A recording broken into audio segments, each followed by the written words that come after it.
का प्राकट्य उत्सव मनाते हैं। आज करुणानिधान सर्वलोक महेश्वर भगवान परमात्मा परब्रह्म श्री कृष्णचंद्र जो यह करुणा करके समस्त जीवों को परमानंद प्रदान करने के लिए ही प्रकट हुए। और ये प्राकट्य उत्सव सार्थक तभी हो जो हमारे हृदय में प्रकट हो, मेरे मन में, मेरे प्राणों में, एक एक श्वास में, एक एक नस नाड़ी कृष्ण कृष्ण कृष्ण भगवत स्वरूप हो जाए, हमारे हृदय में प्रभु का अवतार हो, हमारे हृदय में भय प्रगट कृपाला दीन दयाला। देवकी वसुदेव जी ने महान तप किया कि संसार का स्वामी भगवान मेरा पुत्र बने। नंद यशोदा जी ये सब महान तप संपन्न, इनको सुख प्रदान करने के लिए भगवान प्रकट हुए। ये दुराचारियों का विनाश तो बहुत साधारण सी बात है। श्री सुखदेव जी कहते हैं कि ये उस समय की बात है जब लाखों राक्षसों ने, असुरों ने, दैत्यों ने राजाओं का रूप धारण करके पृथ्वी में आतंक मचा रखा था। अहंकार से भरे हुए, बल से भरे हुए पृथ्वी को आक्रांत कर रखा था। आक्रांत पृथ्वी त्राण पाने के लिए रो रही थी। ये उस समय की बात है जब यदुवंशी राजा शूरसेन माथुर मंडल शूरसेन मंडल का मथुरापुरी में रह करके शासन करते थे। ये मथुरा समस्त यदुवंशी नरपतियों की राजधानी थी। मथुरा में सदैव भगवान की उपस्थिति पाई गई है। मथुरा में सूर्य के पुत्र वसुदेव जी का विवाह देवकी जी के साथ हुआ। ये उस समय की बात है जब नवविवाहिता पत्नी देवकी को रथ पर विराजमान करके वसुदेव जी ले जा रहे थे। कंस बड़ा बलवान, स्वभाव में धूर्तता, वसुदेव जी से कहा मैं रथ हाँकूंगा, मेरी बहन है। और रथ के घोड़ों की लगाम पकड़ ली, स्वयं रथ हाँकने लगा। रथ चल पड़ा। जिस समय घोड़ों की लगाम पकड़कर कंस रथ हाँक रहा था, उसी समय स्पष्ट आकाशवाणी हुई, अरे मूर्ख, जिसको तू रथ में बैठाल कर लिए जा रहा है, उसकी 8वें गर्भ की संतान तुझे मार डालेगी। भोजवंश का कलंक। आकाशवाणी सुनते ही कूद पड़ा रथ से, तलवार खींच ली और बाल पकड़े देवकी के। वसुदेव देवकी के लिए आदेश किया, तत्काल हथकड़ी बेड़ियों से जकड़ करके इनको कैद खाने में डाल दिया जाए और बहुत ही कठोर पहरा लगा दिया जाए। वर्ष वर्ष में जो संतान होती मारता गया, उसे हर बार शंका बनी रहती, पता नहीं वो भगवान किन बालक के रूप में प्रकट हो जाए। परीक्षित, पृथ्वी में बात प्रायः देखी जाती है कि अपने प्राणों का ही पोषण करने वाले जो लोभी लोग होते हैं, वो चाहे राजा हो चाहे कोई भी हो, वो अपने स्वार्थ की पूर्ति के लिए माता पिता भाई बंधु किसी की भी हत्या कर सकते हैं। माता की, पिता की, भाई की, बंधु की, मित्रों की, इष्ट की, किसी की भी। ऐसे स्वार्थी पुरुषों से कभी मित्रता नहीं रखनी चाहिए, नहीं हानि ही होती है। जब कंस ने एक एक करके देवकी जी के 6 बालक मार डाले, तब देवकी के 7वें गर्भ में भगवान के अंश स्वरूप अनंत महिमा अनंत बलशाली भगवान शेष जी पधारे देवकी जी के गर्भ में। अनंत भगवान जब 7वें गर्भ के रूप में देवकी के उदर में पधारे, बड़ा आनंद। पर देवकी जी को लगा कि कंस इसे भी मार डालेगा, इसलिए वो रुदन करने लगी। विश्वात्मा भगवान ने देखा कि माता को बहुत दुख है और यदुवंशियों को कंस सताए ही जा रहा है, तो अपनी योग माया का स्मरण किया और योग माया को आदेश किया, देवी कल्याणी तुम ब्रज में जाओ, वह प्रदेश ग्वालों और गौओं से सुशोभित है। वहां नंद बाबा के गोकुल में वसुदेव जी की पत्नी रोहिणी गुप्त रूप से निवास कर रही। उनकी और भी पत्नियां कंस के डर से गुप्त स्थानों में रह रही। इस समय मेरा महान अंश, जिसे अनंत शेष जी कहते हैं, देवकी के उदर में गर्भ रूप से विराजमान है। तुम जाओ वहां से उस गर्भ को रोहिणी के उदर में रखो। मैं स्वयं आ रहा हूं, अब विलंब से आने जा रहा। अब मैं समस्त ज्ञान बल आदि अंशों के साथ देवकी का पुत्र बनूंगा और नंद बाबा की पत्नी यशोदा के गर्भ से तुम प्रकट हो। योग माया को आदेश किया। जब योग माया ने देवकी का गर्भ ले जाकर रोहिणी के उदर में रख दिया, तब समस्त द्वारपाल और सब जगह खबर पहुंच गई, गर्भ नष्ट हो गया देवकी। किसी को आंतरिक पता तो है नहीं। नगरवासी बहुत कि बेचारी के 6 तो मार डाले गए और 7वां गर्भ नष्ट हो गया। हाय कितना कष्ट देवकी को है। देवकी जी भगवान का निवास स्थान बन गई। परीक्षित, अब समस्त शुभ गुणों से युक्त बहुत सुहावना समय आया। रोहिणी नक्षत्र था। आकाश के सभी नक्षत्र ग्रह और तारे सौम्य हो रहे थे। अब तो काले काले मेघ आकर मंडराने लगे और धीरे धीरे गर्जना करते हैं। भारी वर्षा प्रारंभ।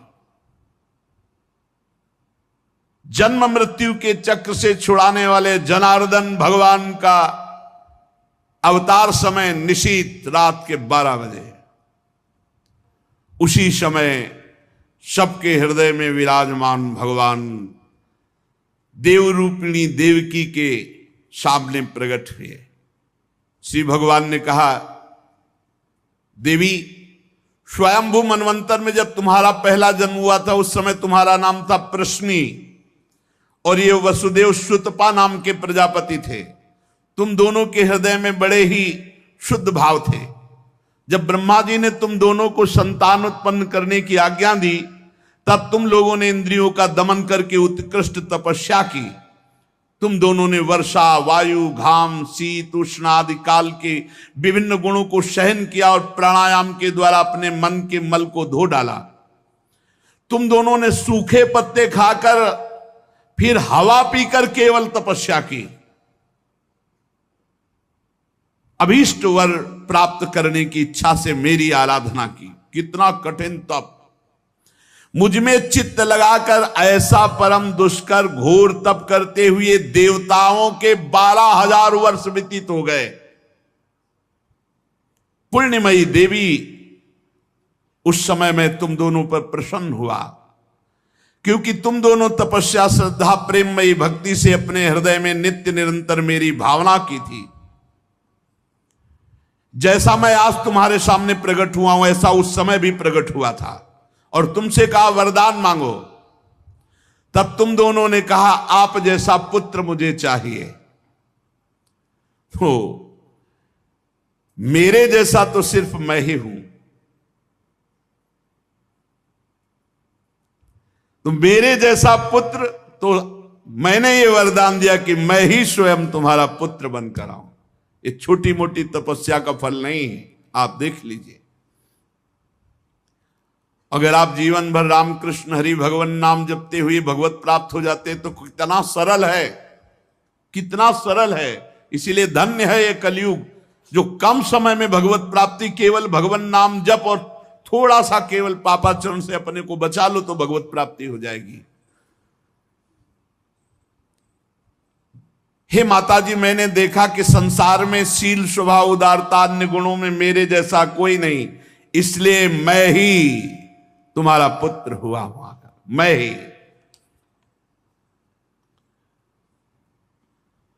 प्रश्न गर्भ से, वामन रूप से, और इस समय तुम देवकी वसुदेव हुए वासुदेव के रूप से। एक बार मैं वचन बोलता हूं, उसे 3 बार पूरा करता हूं। ये भगवान का नियम। मेरी वाणी त्रिकाल सत्य है। एक बार तुमने मांगा पुत्र तो प्रश्नी गर्भ, वामन रूप, और इस समय वासुदेव रूप। कश्यप आदित्य के रूप में वामन रूप। और मैंने ये रूप इसलिए प्रकट किया कि जब मैं अवतार लेकर मनुष्य शरीर में लीला करूंगा तो मुझे पहचान पाना बहुत कठिन है। इसलिए तुम लोग ध्यान रखना मैं कौन हूं। ये खास बात, एक खास बात, ध्यान देने योग्य बात है। भगवान कह रहे हैं कि तुम दोनों मेरे प्रति पुत्र भाव और निरंतर ब्रह्म भाव रखना। युवाम माम पुत्र भावेन ब्रह्म भावेन चाचकृत चिंतयंतो कृत स्नेहो या से थे मदगतिम पराम। तब तुम मेरे परम पद को प्राप्त होगी। चिंतनीय कौन है गोपाल जी, कौन है लाल जी? कह रहे तुम मेरे प्रति पुत्र भाव और निरंतर ब्रह्म भाव, इस प्रकार के चिंतन द्वारा तुम मेरे पद को, मेरे प्रिया प्रीतम है कौन? देखो, हित सजनी जो नहीं कह रहे, जैसे हित हरिवंश करत अपनो जस प्रगट अखिल ब्रह्मांडन। अखिल ब्रह्मांड के अधिपति हैं।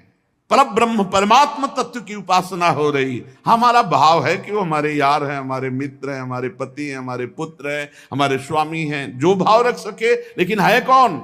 इसीलिए शांत भाव है। शांत भाव में पूर्ण तत्व ज्ञान हो जाता है। भगवान इतना कहकर चुप हो गए और अपनी योग माया से देखते देखते एक छोटे शिशु के रूप में नीलमणि,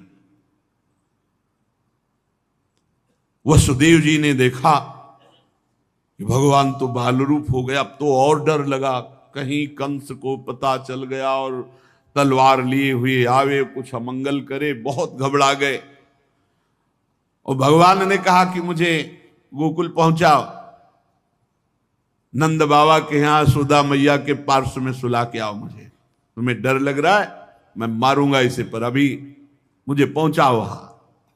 भगवान की आज्ञा का पालन करने के लिए जो ही चेष्टा की, ध्यान दीजिए, भगवान की आज्ञा का पालन करने के लिए जो ही चेष्टा की तो अपने आप हथकड़ी बेड़ियां कट गई। माया की हथकड़ी बेड़ियां कट जाएंगी जो ही भगवान की आज्ञा का पालन कर। और बड़े बड़े दरवाजे कोई एक दो नहीं थे, कई दरवाजे थे कंस के कारागार के। फटाफट सब ताले टूट गए, दरवाजे खुल गए। अद्भुत चमत्कार।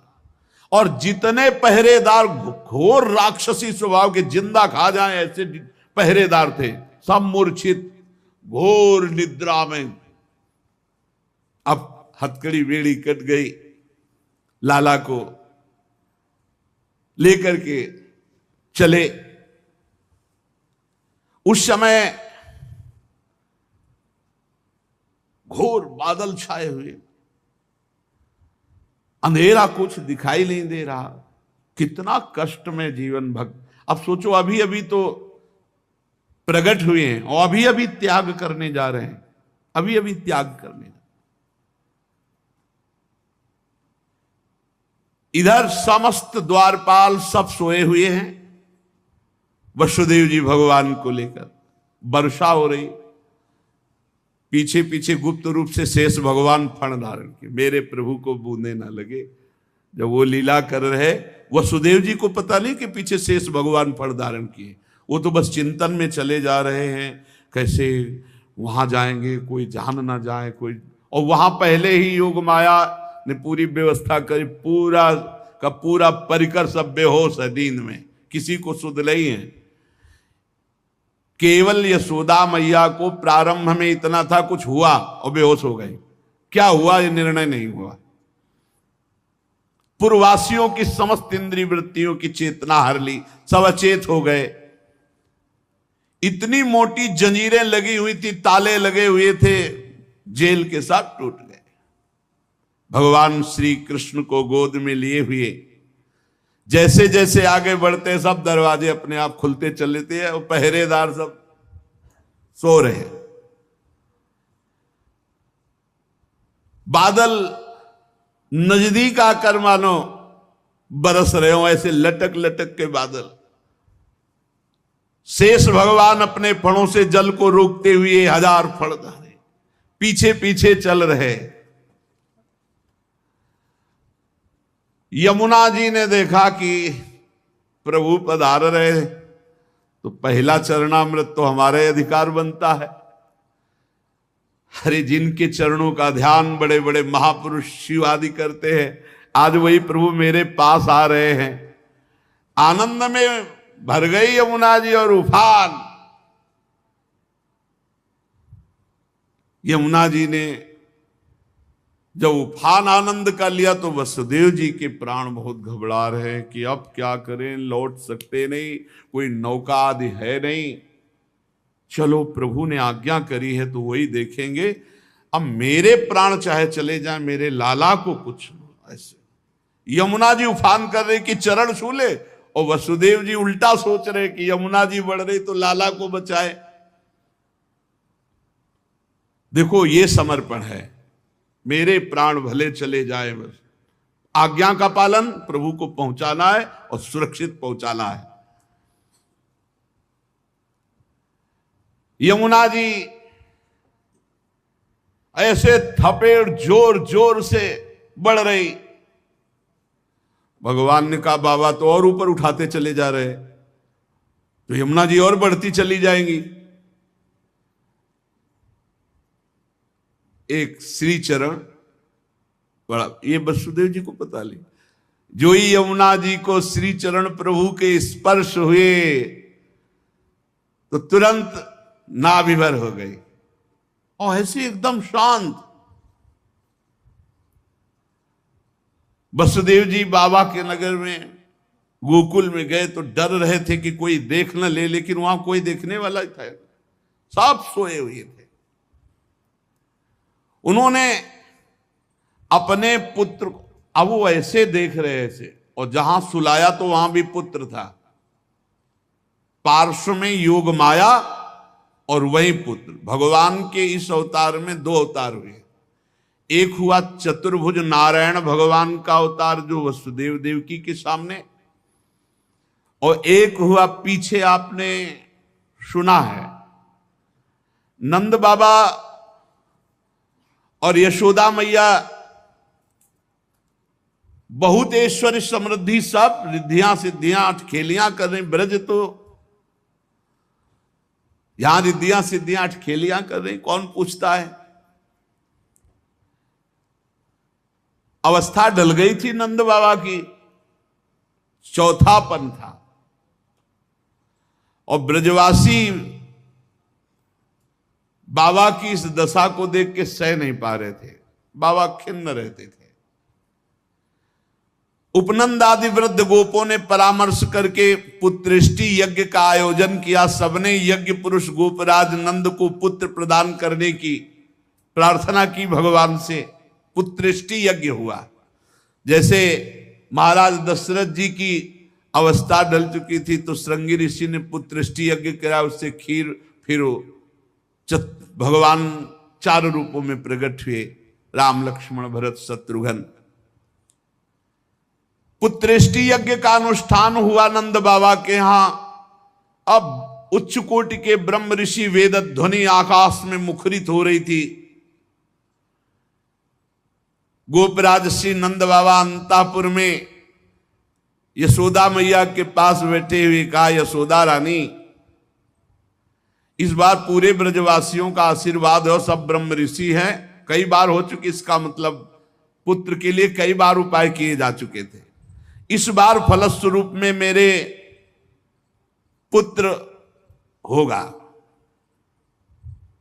मन में बड़ी कामना है, मेरा विश्वास है ये जो यज्ञ हो रही, चूंकि ब्रजवासियों का आशीर्वाद है और ब्रह्म ऋषि जन बड़े महिमाशाली हैं,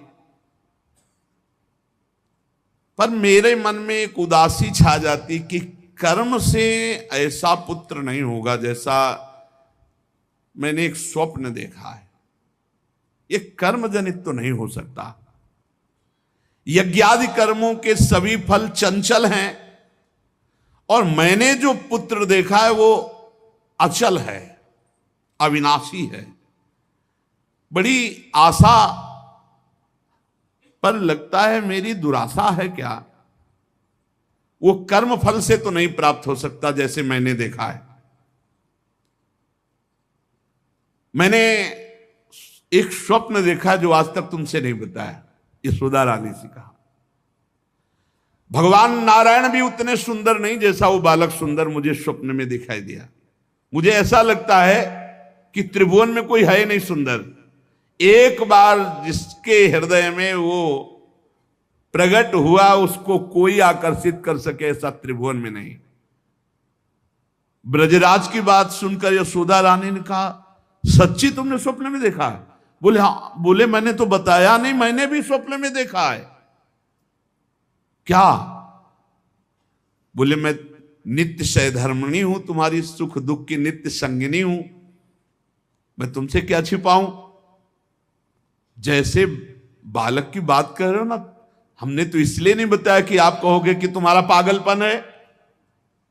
बिल्कुल वैसे ही मैंने देखा है।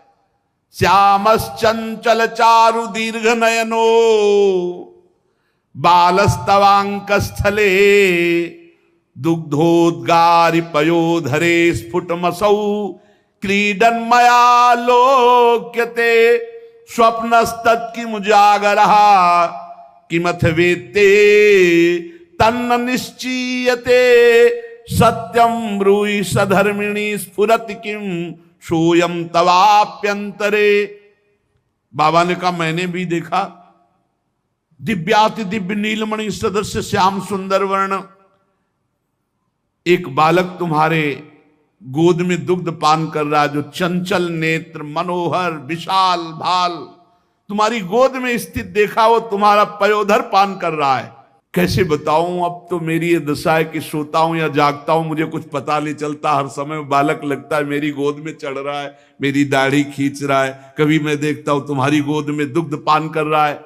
यशोदा मैया आनंद विवल होके कहने लगी, ब्रजराज ऐसा ही, ऐसा मैंने भी देखा है, ऐसा ही देखा है। वो तुम्हारे तोंद पर चढ़े खेल रहा, मैंने देखा है ऐसा। सत्य सत्य सत्य कहती हूं, मैंने देखा मैंने कि उसे स्तन पान करा रही हूं, पर संकोचवश नहीं बताया कहां वो दिव्य बालक और कहां मैं। ब्रजराज नंद ने कहा मैंने असंभव समझकर ये बात तुमसे छुपाई थी। यशोदा मैया ने कहा मैंने भी, कि तुम हमारा पागलपन समझोगे। लेकिन ऐसा अगर दोनों के स्वप्न में आया तो जरूर भगवान हमारे स्वप्न को पूरा करेंगे। नारायण जिनकी हम आराधना करते हैं, नारायण सेवानिष्ठ नंद बाबा और यशोदा मैया दोनों तन मन वचन से भगवान श्री हरि की शरण में होकर के द्वादशी दिन यथाविधि व्रत करने का नियम लिया। पुत्रेष्टि यज्ञ के बाद द्वादशी व्रत की संख्या वृद्धि के साथ साथ अब वो स्वप्न में देखा हुआ जो दिव्याति दिव्य बालक है वो खुली आंखों झलकने लगा। अब तो भारी व्याकुलता बनी। व्रतानुष्ठान सर्वांग पूर्ण संपन्न हुआ तो एक दिन देखा कि स्वप्न में भगवान श्री हरि आए और मधुर वाणी में बोले, नंद यशोदा तुम मुझ में आसक्त और मेरे परम भक्त हो, तुम इतने खिन्न क्यों हो रहे हो। अतसी कुसुम के सदस्य श्याम सुंदर सुकुमार कुमार जो तुम्हारे स्वप्न में जागृत में अनुभूति का विषय बना हुआ है वो मैं हूं। निकुंज विलासी श्री ठाकुर जी ने कहा,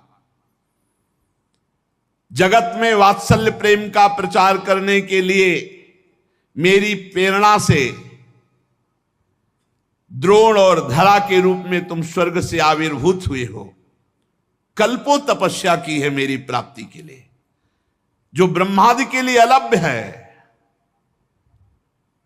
सौभाग्य है कि वो तुम्हें प्राप्त हो रहा है। उसी फल का आस्वादन करने के लिए अब तुम तैयार हो जाओ। चिंता मत करो गोपराज, मैं प्रकट होने वाला हूं। समझिए, वहां देवकी वसुदेव के यहां चतुर्भुज भगवान नारायण और यहां निकुंज विलासी श्री ठाकुर जी। श्री यशोदा जी बहुत आनंदित रहने लगी। तो एक दिन समस्त ब्रजवासियों ने देखा कि एक अर्धवृद्धा तपस्विनी स्नातक ब्राह्मण बालक को लिए गोपराज नंद की सभा में पधारी। इतनी तपस्विनी तेजस्विनी, सब ब्रजवासी खड़े हो गए और आसन देकर प्रणाम करके पूछा, देवी आप कौन हो? आज तक तो आपको देखा नहीं। आपको देखने पे लगता है साक्षात भगवान की योग माया शक्ति हो। ये बालक कौन है? नारद मुनि जैसा दिखाई देता है। आप परम हम ब्रजवासियों का कल्याण करने के लिए पधारी हो। गोपराज के सभासदों की बात सुनकर तपस्विनी ने मुस्कुराकर कहा, मेरा नाम पौर्णमासी है। मैं महान तपस्विनी और दैवज्ञा हूं। तीनों काल का मुझे ज्ञान है। और ये जो बालक है, तुमने कहा नारद जी जैसा, इसका नाम मधुमंगल है। ये बालक स्नातक है। इसका दर्शन करके नारद जी का स्मरण होना उचित ही है। ये संपूर्ण वृत्ति नारद जी वाली ही रखता है। तपस्विनी की बात सुनकर गोपराज सभा के सदस्यों ने हाथ जोड़कर पूछा, देवी हम आपकी सेवा करने योग्य बिल्कुल ही नहीं है। इस पर भी आपने हम लोगों पर महती कृपा की। मेरी कुछ समझ में नहीं आ रहा कि आप यहां क्यों पधारी। तो उन्होंने कहा, तुम लोगों को पता नहीं, एक अनिर्वचनीय महासौभाग्य उपस्थित होने वाला है, इसलिए मैं यहां आई हूं। सबके पूछने पर पौर्णमासी ने बताया, तुम लोगों के प्राणाधिक प्रीतम गोपराज नंद के यहां एक पुत्र होने वाला है, जो अखिल जगत को आनंद सिंधु में निमग्न कर देने वाला होगा। पौर्णमासी की बात सुनकर सभी परमानंद में उल्लसित पुलकित गदगद वाणी से कहने लगे, देवी आपके शुभागमन से हमारा ये ब्रज जो है महान तीर्थ हो गया। आपके लिए कृष्णांतिके यमुना जी के समीप हम एक पर्णशाला कुटी बना देते हैं। ये बात जब पौर्णमासी जी ने सुना तो उन्होंने कहा, ठीक ठीक, कृष्णांतिके अर्थात कृष्ण के समीप। ठीक, तुम्हारी बात निकल गई। जो बालक होगा उसका नाम कृष्ण होगा। नंद नंदन के रूप में स्वयं प्रभु पधार रहे। पौर्णमासी देवी कालिंदी तट के समीप पर्णशाला में भगवान के दर्शन की अभिलाषा से निवास करने लगी। पौर्णमासी देवी देवर्षि नारद जी की शिष्या और श्री कृष्ण के आगे जो गुरु बनेंगे संदीपनी जी, उनकी माता हैं। संदीपनी मुनि की माता हैं ये पौर्णमासी देवी। ये महान शक्तिमती थी और श्री कृष्ण की मधुर लीला को सब प्रकार से जानती थी। भगवान की लीला का आनंद बढ़ाने के लिए मस्खरे मनसुखा के रूप में वो मधुमंगल। तो भगवान का जो ऐश्वर्य में अवतार हुआ वो जेल में, और जो माधुर्य में अवतार हुआ ये नंद बाबा के यहां। तो जो ऐश्वर्य में अवतार वापस गया, तो आप देखिएगा अक्रूर जी के साथ अक्रूर जी ने देखा जल में डुबकी लगाकर शेष सैया पर चतुर्भुज नारायण सेन, और हमारे द्विभुज मुरली मनोहर वृंदावनम परित्यज्य पादमेकम न गच्छति, वो कभी यहां से नहीं गए। जो गए तो देखो यहीं से निकलते ही चतुर्भुज हो गए। मथुरा में चतुर्भुज, द्वारिका में हमारे द्विभुज मुरली मनोहर नंद यशोदा के लाड़िले, वो कभी एक कदम ब्रज से बाहर नहीं गए। तो वहां योग माया के द्वारा नंद बाबा को यह पता ही नहीं चला कि अपने लाला में लाला का समर्पण किया। और पार्श्व में देखा, कन्या उठाया और आ गए। जे ही आए तो जैसे जैसे दरवाजे में प्रवेश करते जाते वैसे वैसे जंजीर ताला सब फिट, और जे ही वहां गए और देवकी जी की गोद में उस कन्या तेवी हथकड़ी बेड़ी जकड़ गई। योग माया के आते ही दरवाजे बंद, हथकड़ी बेड़ी जकड़ गई और पहरेदार जग गए और कन्या जोर जोर से रोने लगी। जो साक्षात भगवती है, पहरेदार भागते हुए गए, कंस से कहा महाराज 8वीं संतान उत्पन्न हुई। अब तो कंस के होश नहीं, वो तो जैसे पागल हो चुका, बाल बिखरे हुए, कई जगह गिरा, दौड़ता हुआ आया, दरवाजे खोले गए। बड़ी घबराहट है, बाहर बिखरे हुए, बड़ा भयानक रूप कंस का। जग गए और पैर पकड़ा और कन्या को हाथ जोड़ रही। देवकी जी ने कहा भैया मारो मत, आकाशवाणी हुई थी कि पुत्र होगा, ये तो कन्या है, स्त्री जाति है, अभी बच्चा है, आप क्यों मार रहे हो? भैया तुम तो बड़े कृपालु हो, और देखो हमारे कई बच्चे मार डाले तुमने, अब एक कन्या बची, इसे तो दे दो, मैं तुम्हारी छोटी बहन हूं, बहुत दीन हूं। बड़ा प्रार्थना की, लेकिन वो देवकी जी रोती रही, पैर पकड़ करके कन्या को एक चट्टान पर मार। और ये कन्या कोई साधारण कन्या तो थी नहीं, आद्या शक्ति महाभगवती। हाथ से छूट गई और सामने आकाश में देखा तो 8 आयुध, दिव्य माला, वस्त्र, चंदन, मणिमय आभूषणों से विभूषित, धनुष, त्रिशूल, बाण, ढाल, तलवार, शंख, चक्र, गदा। देखा सिद्ध, चारण, गंधर्व, अप्सरा, किन्नर सब स्तुति कर रहे अंबा की। और उस समय देवी ने कहा, ए मूर्ख, तेरी सामर्थ्य नहीं कि तू मुझे मार सके, और तू जिसे सोच रहा है ना कि मैंने मिटा दिया, अरे तेरे मारने वाला पैदा हो चुका है। निर्दोष की हत्या करने वाले, अब तू बच नहीं सकता, कहीं भी भाग के जा, तेरे मारने वाला पैदा। अब कंस के दिमाग में आया कि संतान तो 8वीं पुत्र होनी थी, वो पैदा हो चुका, ये आकाशवाणी झूठ कैसे बोल सकती? तो पैदा तो देवकी के यहां ही होना चाहिए। बड़ा आश्चर्य हुआ। फिर उसने हाथ जोड़ा देवकी वसुदेव जी की, व्यर्थ में हमने आपको कष्ट दिया आकाशवाणी, आप मुझे क्षमा कीजिए बहनोई जी और बहन जी। और वो उन्होंने कहा कुछ नहीं, वसुदेव जी से कहा कि ये विधाता भी झूठ बोलता है, आकाशवाणी हुई थी कि 8वां पुत्र होगा, पुत्री कैसे हो गई? मैं बड़ा पापी हूं, मैंने आप दोनों महात्माओं को बड़ा कष्ट दिया। पर वसुदेव जी आपको दुखी नहीं होना चाहिए। जो लोग तत्व को जानते हैं, आत्मा को जानते हैं, वो शरीर के नाश पर दुखी। देखो इनको भी ज्ञान है यार, बड़ा विचित्र है। पर उपदेश कुशल बहु तेरे, राक्षस स्वभाव वालों को भी ज्ञान, ये भी उपदेश दे रहे। वसुदेव जी ये शरीर को जो आत्मा मान बैठते हैं, इसी उल्टी बुद्धि के कारण ये एक दूसरे से बैर और राग द्वेष कर लेते हैं, जन्म मृत्यु को प्राप्त होते हैं। यद्यपि मैंने तुम्हारे पुत्रों को मारा, फिर भी ज्ञान के द्वारा देखो कौन किसको मारता है। बड़ा सुंदर ज्ञान दे रहे। अभी बताएंगे ठाकुर जी आके तुम्हें कौन किसको मारता है लौट के।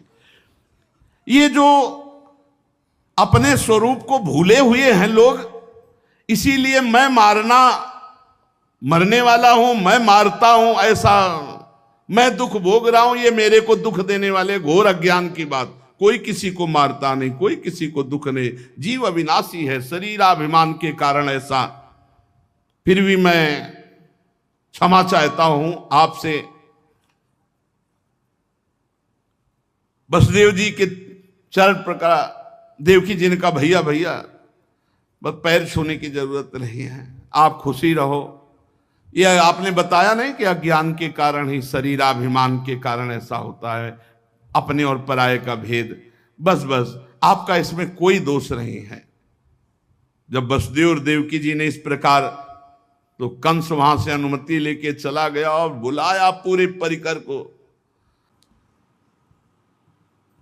और आप भी जानते हैं, उत्तर दिया कि संपूर्ण कारण तो श्री भगवान जानते हैं, और भगवान के ना मिलने का, प्रेम ना प्रकट होने का आप भी कारण जानते हैं। भाई जी ने पूछा, ईमानदारी से बताना कि भगवान ना मिलने का आपको दुख है?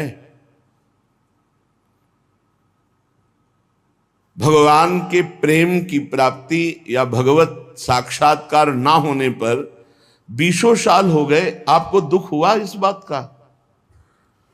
बोले कभी कभी थोड़ा मन उदास हो जाता है। भाई जी महाराज ने कहा कि थोड़ा थोड़ा उदास हो जाता है, लेकिन आप बताइए, यदि 20 साल से आप व्यापार में बराबर घाटा प्राप्त करते रहते तो क्या आप ऐसा उत्तर देते कि थोड़ा थोड़ा कभी मन उदास हो जाता है? आपकी हालत क्या होती कि 20 साल से आप व्यापार कर रहे हो, घाटे पे घाटा होता चला जा रहा है, आपकी हालत क्या होती? बोले बेचैन हो जाता, जीना मुश्किल हो जाता। तो बोले ऐसा जीना मुश्किल हुआ आपको? 20 साल से आपको घाटा हो रहा है, भगवत प्राप्ति, भगवत प्रेम प्राप्ति नहीं हो रही, और आप आनंद से जीवन व्यतीत कर रहे हैं, आपको बेचैनी है? तो उनका ईमानदारी से वैसी कोई बेचैनी नहीं। बोले तुम सच्चे व्यक्ति हो, ठीक ठीक बता दिए। जब संसार की व्यापार में घाटा होने पर जो बेचैनी होती है, वो आपके भगवत प्राप्ति या प्रेम प्राप्ति ना होने पर बेचैनी नहीं हो रही, तो इसमें भगवान का क्या दोष है? भगवान के अंदर कोई चाह नहीं है। कई बार सत्संग में सुन चुके हैं, आपकी चाह ही भगवान के अंदर चाह बनती है आपसे मिलने की। आप जितना विकल होंगे उतने ही वो विकल हो जाएंगे आपसे मिलने के लिए। भगवान अमना है, आपका मन ही वहां जाकर भगवान का मन बनता है, और भगवान के मन के अंदर आपसे मिलने की चाह पैदा, वो अमना है, वो अचाह है, वो पूर्ण काम है। चाह हमारे अंदर पैदा हुई नहीं कि प्रभु के अंदर चाह पैदा हो जाएगी हमसे मिलने के लिए। सज्जन ने कहा कि जो प्रश्न करता थे कि कई बार आपसे सुना है कि भगवत प्राप्ति बड़ी सरल है, भगवत प्राप्ति बड़ी सुलभ है, परंतु मुझे लगता है कि जिंदगी में अगर कोई कठिन काम है तो भगवत प्राप्ति है। तो भाई जी महाराज ने कहा, भैया भगवान का मिलना बहुत सुलभ है। भगवान किसी कर्म के फल से नहीं मिलते कि ये कर्म किया तो इसका फल हुआ भगवत प्राप्ति। भगवान चाह से मिलते हैं, व्याकुलता से मिलते हैं, रुदन से मिलते हैं। ये सारे कर्म इसलिए कहे जाते हैं कि तुमसे पाप कर्म ना बने, और जब पवित्र हृदय होगा तो भगवत प्राप्ति के मिलन की चाह प्रकट हो जाएगी, रोना आ जाएगा। भगवान मिलते हैं रुदन से, चाह से, व्याकुलता से, लालसा से। संसार के जितने भोग पदार्थ, अवस्था, स्थितियां, प्राणी, ये सब कर्म से मिलते हैं। जैसा आप कर्म करोगे वैसा पदार्थ मिलेगा, वैसे व्यक्ति का संयोग मिलेगा, वैसे सुविधा मिलेगी, वैसे ही असुविधा मिलेगी, वैसे ही आपको तिरस्कार, अपमान, जैसा कर्म करोगे। लेकिन भगवत प्राप्ति कर्म का फल नहीं है। पूज्य भाई जी महाराज कह रहे भगवत प्राप्ति चाह का फल है। वो संत संग से, शास्त्र स्वाध्याय से, नाम जप से, भाई जी उसका भाव लिख रहे, नाम जप से, सत्संग से, शास्त्र स्वाध्याय से हमारे संसार की चाह हटे और भगवान की चाह प्रकट हो जाए। पक्का जिस दिन ऐसी चाह हो जाएगी अब जिया नहीं जा रहा, उसी दिन भगवान अनुभव में आ जाते हैं, नेत्रों के सामने आ जाते हैं, पक्का। संसार की प्रत्येक स्थिति, अवस्था, पद प्रतिष्ठा, इसमें कर्म है, इसमें कर्म है। आपका कर्म आपको स्थिति प्रदान करेगा, सांसारिक पद प्रतिष्ठा, लाभ, लौकिक, पारलौकिक। सांसारिक पद प्रतिष्ठा, धन संपत्ति केवल चाह से नहीं पूर्ति होती, धन की चाह, मन की चाह, मान की चाह, अधिकार की चाह, सब कर रहे हैं। मन की चाह ये मिल जाए वो मिल जाए, मिल रहा है क्या? मिलेगा उन्हीं को जो वैसे सुकृत वाले कर्म किए हैं।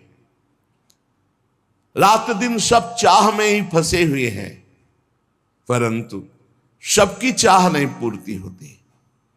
संसार की चाह से निराश होकर भगवान की चाह मात्र करने से भगवान की प्राप्ति हो जाती है। कठोर परिश्रम कर लो धन की चाह पूर्ति करने के लिए, कठोर परिश्रम कर लो, पर पूर्व सुकृत नहीं तो तुम धनवान नहीं बन सकते हो। लेकिन थोड़ा सा प्रयत्न करो भगवान नाम जप करके भगवान की प्राप्ति के लिए, ईमानदारी से बुरे कर्मों का त्याग, अभी आनंद की अनुभूति, अभी विकलता जागृत हो जाए भगवान से।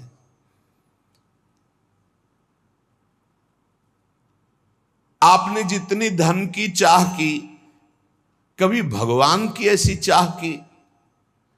क्या आप ऐसा मानते हैं जितना परिवार से प्यार करते हैं उतना ही किसी एक संबंध वाला भगवान से प्यार करते हैं?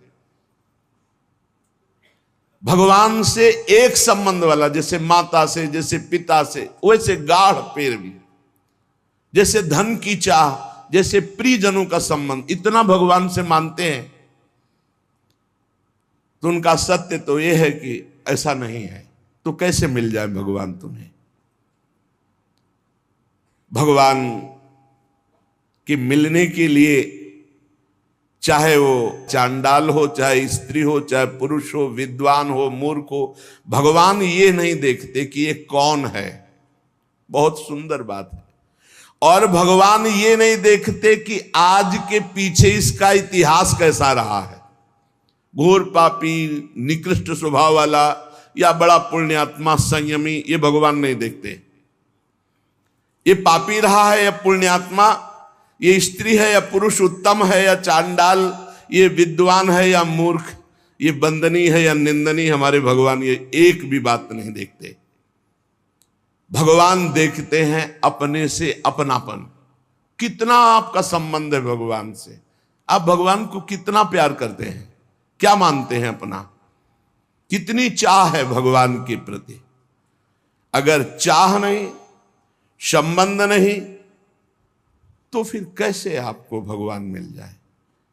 कसौटी है। देवर्षि नारद जी ने कहा, तद विस्मरणेन परम व्याकुलतेति। प्रभु का जो थोड़ा भी विस्मरण हो जाए तो परम व्याकुलता पैदा हो जाए। कैसी व्याकुलता? धिक्कार पैदा हो जाए अपने अंदर, कैसे मैं प्रभु को भूल गया। किसी कारणवश आभास हो गया कि 1 मिनट निकल गया, अभी नाम नहीं जला। अब वो बहुत, अब कौन सी ऐसी कीमती वस्तु है, कौन सा ऐसा सुख है जिसके कारण मैंने अपने प्रभु का विस्मरण कर दिया? वो बड़ा धिक्कार पैदा करता है। तद विस्मरणेन परम व्याकुल। कसौटी है। आप देखो कितनी देर आप विस्मरण बर्दाश्त कर देते हैं। अव्यर्थ कालत्वम, ये भक्त का लक्षण है। कबहू काल वृथा नहीं जाए, सेवक जी ने लिखा। कितना समय आप बर्बाद करते हैं। जिसने समय की कीमत पहचान ली वही महात्मा बन जाता है। कुछ लोग तो समय काटते हैं व्यर्थ के कार्यों में, मोबाइल में गेम, संसारिक वार्ता, ताश, ये वो। अरे भाई, हमारा समय इतना कीमती, हम उसे ऐसे झूठे कार्यों में नष्ट कर रहे हैं। यदि आप भगवत प्रेम चाहते हैं, भगवान का भजन चाहते हैं, भगवान से मिलना चाहते हैं, तो इसके लिए एक ही बात है, छटपटाहट, व्याकुलता आपके मन में होनी चाहिए। अगर नहीं होती है, आप भगवान को नहीं चाहते हैं, भगवान के लिए रुदन हृदय से नहीं करते हैं, तो सीधी बात है आपको भगवान नहीं मिलेंगे। क्योंकि भगवान चाह, जिसके हृदय में व्याकुलता, उससे भगवान मिलते हैं। अगर व्याकुलता नहीं तो इसका साफ साफ अर्थ है आप कहीं सुखी हो रहे हैं, कहीं राजी हो रहे हैं, तो भगवान क्यों आवे? भगवान से मिलन की चाह पैदा करना है साधना। भगवान चाह से मिलते हैं। भगवान के मिलने की एक ही मात्र उपाय वृत्ति है व्याकुलता, रुदन, लालसा इतनी प्रबल अब जिया ना जाए। कैसी लालसा? जैसे आपको यमुना जी ले जाया जाए और डुबकी लगवा दी जाए और ऊपर से चढ़ाकर ताकत पूर्वक आपको दबा दिया जाए, फिर जो आधा पौन मिनट के बाद आपकी सांस लेने की जो व्याकुलता है कि अगर आप सांस न मिली तो प्राण निकल गए, वही व्याकुलता चाहिए हरि दर्शन के लिए। अगर अब हरि नहीं मिले तो अब जिया नहीं जाएगा। तो उसी तासा महावीर उसी समय भगवान का साक्षात्कार हो जाता है। भगवान को प्राप्त करने की अनन्य उत्कट चाह जिसके मन में पैदा हो जाए, उसके लिए किसी विधि विधान की आवश्यकता नहीं है। जैसे शास्त्रों में वर्णन आया है, संतों ने कहा इतना लाख जप करो तो भगवान का दर्शन हो जाएगा। ये शास्त्रीय बातें ठीक है भाई जी महाराज के, लेकिन इतने लाख संख्या में भगवान को खरीद लोगे ऐसी बात नहीं है। भगवान संख्या से नहीं मिलने वाले, भगवान संख्या से नहीं खरीदे जा सकते, तपस्या से नहीं खरीदे जा सकते, व्रत से नहीं खरीदे जा सकते, संयम नियम से नहीं खरीदे जा सकते। भगवान किसी क्रिया के फल रूप नहीं है। भगवान को कोई बांध नहीं सकता इन नियम, संयम, व्रत, उपवास, तपस्या। आज तक अगर कहीं कोई बांधा है तो प्रेमाधीन। भगवान प्रेम के अधीन बंधे हैं। भगवान मोल में खरीदे नहीं जा सकते। जब भजन करते करते हमारे अंदर चाह पैदा होती, रुदन पैदा होता है, उसी रुदन, उसी चाह, उसी व्याकुलता से भगवान व्याकुल हो जाते हैं और व्याकुल होकर उसे दर्शन देते हैं। प्रेम की चाह, भगवान के मिलन की चाह जब तीव्रतर से तीव्रतम अनन्य हो जाएगी, जहां दूसरी चाह नहीं, जहां दूसरी किसी व्यक्ति से प्रियता नहीं, सारा संसार उसके लिए शून्य में दिखाई दे रहा है, एकमात्र भगवान। बस भगवान की प्राप्ति की यही शुभ वेला है। देश काल पात्र के भेदभाव की कोई आवश्यकता नहीं। पात्र कौन है, देश कौन है, समय क्या है, इसका विचार भगवान नहीं करते। भगवान सार्वदेशिक, सार्वकालिक, सबके हैं। कब, कहां, कैसे, किसको मिल जाए, ये कोई निश्चय नहीं है। भगवान की चाह अत्यंत आवश्यक है। साधक की साधना केवल चाह पैदा करने के लिए है।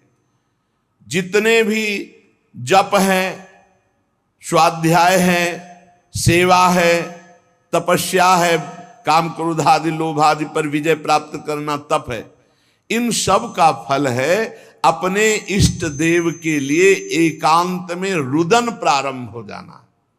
एकांत में बैठ के रो रहा है, अपने कपोल को हाथ की हथेली पर रखे हुए बैठे शोक मग्न है। हे प्रभु कब मिलोगे, हे। ये कितनी दुर्लभ बात है। यही निष्काम भक्ति से प्राप्त होता है। भगवान को प्राप्त करना है तो गोस्वामी जी के दोहा जो लिखे, बहुत जोर की भाई जिसकी बड़ाई कर रहे हैं। जाहि न चाही कबहु कछु, तुम सन सहज सनेहु, बसहु निरंतरता सुर सोराउर निज गेहूं। भगवान का अपना घर कौन सा घर है? थोड़े दिनों के लिए आकर चले जाने वाला घर नहीं होता। घर कौन? जिसमें स्थायी बसा जाता है। भगवान मेहमान बनकर नहीं आते भक्त के हृदय में। सो राउर निज गेहू, वो अपने घर की तरह। किसके? बोले जाही न चाही कबहु कछु। बहुत उच्च कोटि की कसौटी है। निरंतर आपके हृदय में भगवत दर्शन होंगे। अपना घर जाहि न चाही कबहु कछ, शर्त है तुम सन सहज स्नेह। ये बड़ी उच्च कोटि की बात है। ये आधा दोहा बहुत उच्च कोटि की अवस्था है।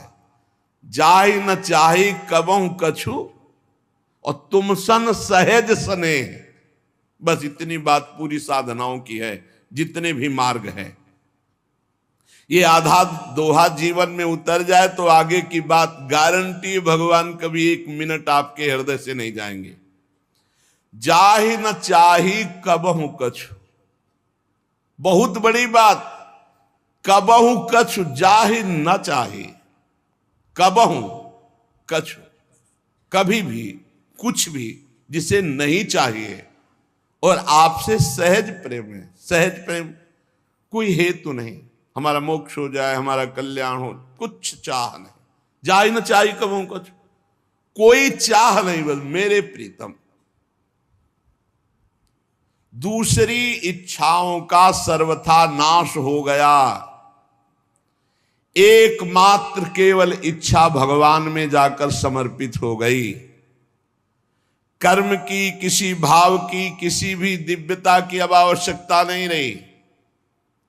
भगवान स्वयं हृदय में भय प्रगट कृपाला दीन दयाला, दीनों पर दया करने वाले भगवान स्थायी प्रगट हो।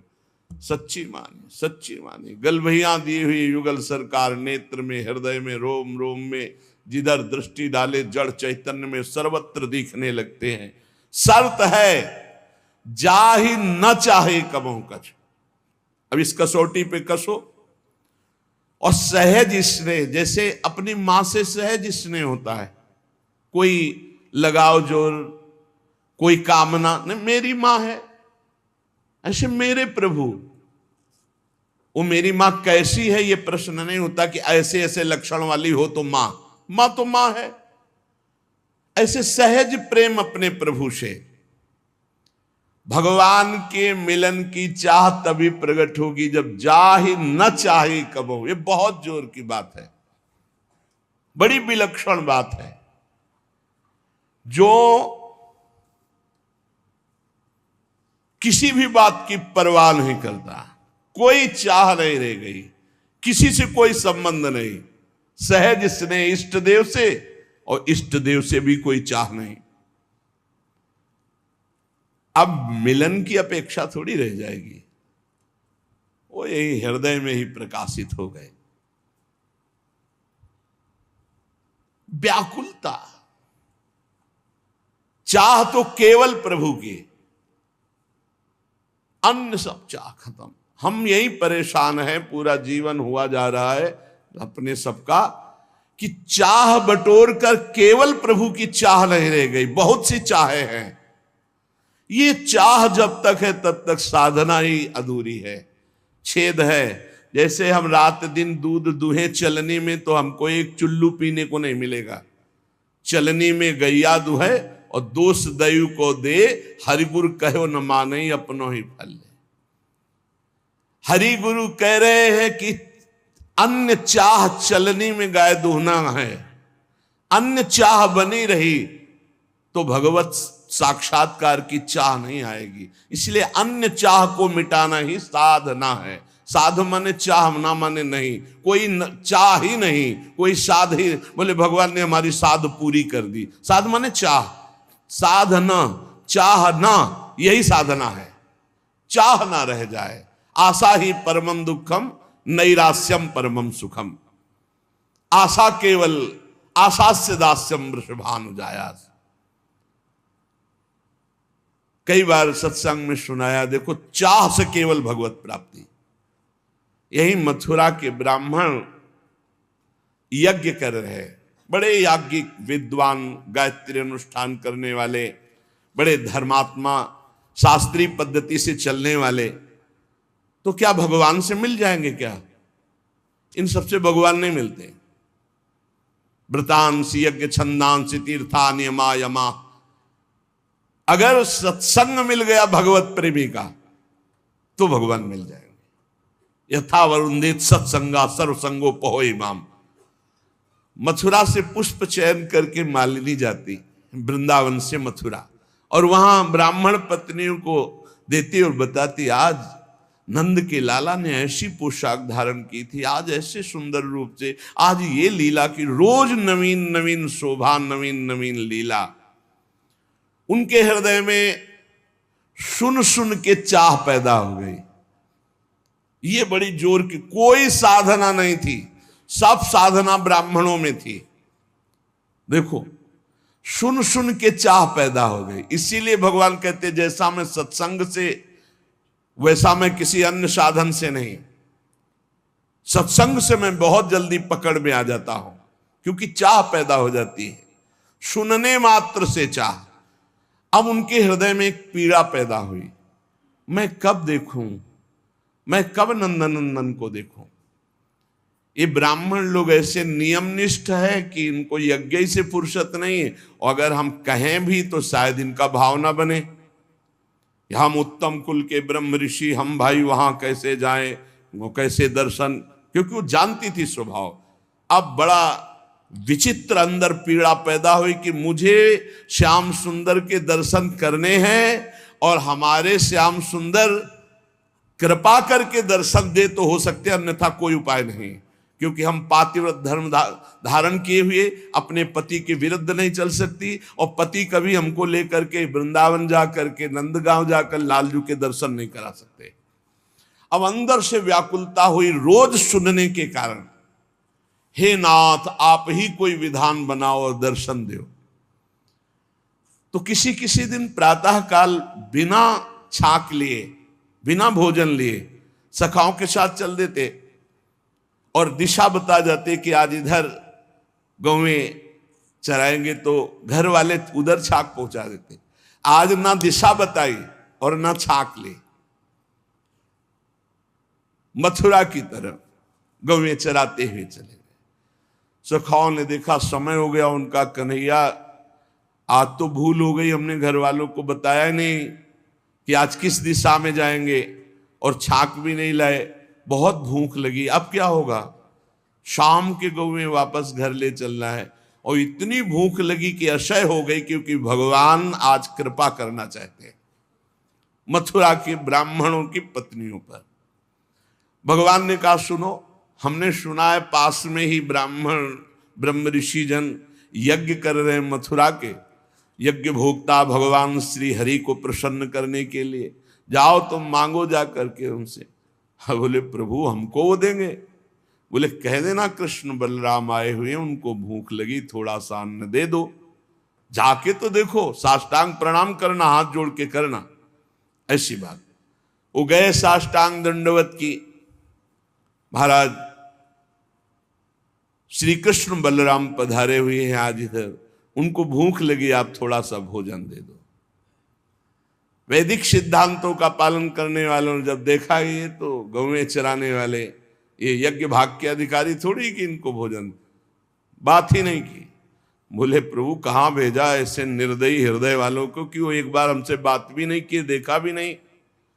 बोले देखो, निराश नहीं होना चाहिए, प्रयत्नशील बने रहना चाहिए, तभी सफलता प्राप्त होती। जाओ उनकी पत्नियों से कहो। बोले प्रभु जब पति नहीं दिए तो पत्नी, बोले उनसे हमारा परिचय है, उनसे हमारा परिचय है, वो अनन्य भाव से मेरा चिंतन करते हैं, जाओ तुम। वो यज्ञशाला से पीछे से जाकर जहां उनकी पत्नियां, साष्टांग दंडवत किया और कहा भगवान श्री कृष्ण बलराम पधारे हैं, और उनको भूख लगी। अरे अब तो अंदर की दबी हुई आग, कैसे श्री कृष्ण दर्शन मिले, अब तो प्रबल चाह, किसी की कोई परवाह नहीं। सहस्त्रों ब्राह्मण पत्नियां सुंदर सुंदर भोग थाल में सजाकर चल पड़ी, जिनको रोका उनके प्राण निकल गए और दिव्य देह से वहां पहुंच गए। भगवान ने स्वागतम वो महाभागा आश्चताम करवाम किम, यन्नो दिदृक्षया प्राप्ता उपपन्नो मिदम हिवा। भगवान ने कहा ओ स्वागत है तुम्हारा, भगवान स्वागत कर रहे। स्वागतम वो महाभागा, ये दोनों के लिए प्रयोग किया है, ब्राह्मण पत्नियों के लिए भी और गोपियों के लिए भी। महाभाग्यवती देवियों, तुम्हारा स्वागत है, आओ आओ। तुम लोग हमारे दर्शन की इच्छा से आए हो, तुम्हारे जैसे प्रेम पूर्ण हृदय वालों के योग्य ही है। भगवान सात सखाओं के साथ बैठ गए, महायज्ञ उनकी पत्नियां करे, साक्षात यज्ञ भोक्ता भगवान को पवा रही। भगवान पाए, आश्वासन दिया, जाओ आज के बाद कभी तुम्हारे ऊपर कोई दोष दृष्टि से नहीं देखेंगे तुम्हारे पति आदि, क्योंकि हमने स्वीकार कर लिया, आप सब तुम्हारी आराधना करेंगे, सब तुम्हारी वंदना करेंगे। उनको लगा था वापस जाएंगी तो शायद दोष दृष्टि करे ब्राह्मण जन। अब किसी भी भाव से सही भगवान ने उनका प्रसाद तो पाया ना। भले भाव नहीं था ब्राह्मणों के, लेकिन पत्नियां तो उन्हीं की थी। उनके हृदय का ज्ञान अंधकार मिटा। धिक जन्म नस्त्रिविध विद्याम धिक व्रतम धिक बहुज्ञताम धिक कुलम धिक क्रियादाक्षम विमुखाये त्वधोक्षजे। धिक्कार हमारी विद्या को, हमारे व्रत को, हमारी बहुज्ञता को, हमारे कुल को, हमारी इस यज्ञ क्रिया को, जो मैंने स्वयं अधोक्षज भगवान से विमुक्ता की। ब्राह्मणों को अब ऐसा ज्ञान हो रहा है क्योंकि अब भगवत प्राप्त पत्नियों का दर्शन कर रहे हैं। कैसे दर्शन हुआ ब्राह्मण पत्नियों को? चाह मात्र से, कोई अन्य साधन नहीं, सुन सुन के चाह प्रकट हो गई।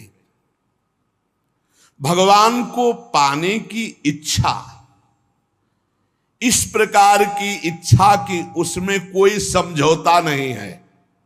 अब मिलना ही चाहिए प्रभु। प्राप्ति में विलंब असह्य, हमारी ऐसी स्थिति नहीं है। हम राजी हैं, खान पान विश्राम सुख सुविधा प्रणाम नमस्कार, इसीलिए वो बात नहीं बन रही। जैसे किसी का इकलौता पुत्र हो और वो भी बीमार होकर मरणासन हो, अब उसकी व्याकुलता, पूरे कुल का आंख का तारा वो भी मरने जा रहा, कैसा व्याकुल, उसको कितनी व्याकुलता होगी। पर यहां हमारे जीवन की शाम होती जा रही है, हम आए भगवत प्राप्ति के लिए, भगवत प्राप्ति हो नहीं रही। भगवत प्राप्ति से हम उदास हैं, भोगों में हम हर्षित हो रहे, कहां में सुख है। एक ही ट्रेन जाती है और हमें वहां जाना है, और हम पहुंचे देखा वो ट्रेन जा रही सामने, कैसी व्याकुलता। अब हम दौड़ के चढ़ नहीं सकते, ट्रेन छूट गई, एक ही ट्रेन है वहां जाने के लिए, ऐसी व्याकुलता। एक ही शरीर है जो भगवत प्राप्ति करा सकता मानव दे, और वो भी शाम होने जा रही, कब मृत्यु हो जाए कोई पता नहीं, और हम चैन से हैं। इसलिए भगवान से मिलन की चाह, जितने साधन है वे चाह पैदा करने के लिए है। ये चाह धीरे धीरे पैदा होती है। खूब नाम जप, सत्संग, भगवान के धाम आदि का वास, तीर्थ स्थानों में नाम जप करते हुए पवित्रता से भ्रमण, किसी की निंदा नहीं, किसी को दुख पहुंचाना नहीं। धीरे धीरे चाह पैदा होने लगती भगवान से, और फिर वो बढ़ने लगती है। बहुत लोग कहते हैं कि भजन से जब चाह होती तो भजन ही में हमारा मन नहीं होता। अरे भजन करने से होता है कि भजन होता है? भजन होता तो सिद्धों का है, भजन करना पड़ता है। कहते करना चाहते परंतु होता नहीं। मेरी बात समझ में नहीं आती कि तुम्हें भजन करने की भूख हो, तुमसे भजन नहीं होता। जब पानी की प्यास लगेगी तो प्यास ही प्यास चिल्लाओगे और कुछ नहीं सुनाई देगा। रबड़ी खवाई जाए तो भी नहीं, आप कहोगे पानी पिलाओ। यदि भजन की प्यास जग गई तो तुमसे भजन कैसे नहीं होता? अवश्य भजन की प्यास नहीं जगी, बातें केवल बनाते हो। सच्ची मानिए, जिनको अब कुछ प्राप्त करना नहीं है उनको भी तो देखो, भजन का पूर्वाभ्यास उनको चैन नहीं लेने देता। ये तो जाएगा आज, नहीं तो कल जाएगा, इसको क्या करना है, इसको सजा संभाल करके भगवान के चरणों में अर्पित करो जितने मिनट। अरे इतना कीमती समय जिसे तुम्हें ज्ञान नहीं है, बहुत यहां से जाना है प्यारे, कुछ साथ लेके नहीं जाना। खूब कमा लो, जितना नाम धन कमा लोगे मौज करोगे, लोक परलोक ई परलोक सकल सुख पावत, ई परलोक सकल सुख पावत। धिक्कार है अपने को यदि सत्संग मिला, मानव देह मिली, भजन की महिमा सुनने को मिली, और फिर हम कहते भजन में मन नहीं लगता। मन लगने ना लगने से क्या, रात दिन भजन करो अभी मन लग जाएगा। जरा सी वृत्ति भजन से ऐसा लगा सूरदास जी को कि हट गई क्या, तो धिक्कार देने लगे। मौसम कौन कुटिल खल कामी, जिन मुको तन दियो ताको न भजन कियो ऐसो नोन हरामी। कौन सी ऐसी वस्तु प्रिय लगी, कौन सी ऐसी घटना प्रिय लगी जिससे भगवान का विस्मरण हो गया। ताहि बिसरायो ऐसो नमक हरामी। भजन जब जीवन बन जाए, भजन थोड़ा भी छूटे तो बर्दाश्त न हो। कैसे बर्दाश्त हो जाता है भजन? ये कोई बात करने लगता है, बस दृष्टि बदल गई, अत्यंत सावधान, बीच बीच में उसको उत्तर दे रहे हैं, उसके चेहरे से वृत्ति हटा ली या उसके चेहरे पे एकाग्र कर लिया, राधा नाम लिख रहे हैं, एक सेकंड के लिए भी प्रभु से बिलग रहे ना, मानो मृत्यु। जैसे मृत्यु से भय, ऐसे विस्मरण से भय। अभ्यास तो कीजिए। अरे दिव्यता ही दिव्यता, आप में आप भगवान के अंश हैं। पहले भजन किया जाता है, फिर भजन होता है। नित्य कर्म का जो नियम दिया जाता है वो भजन में प्रवेश पाने के लिए।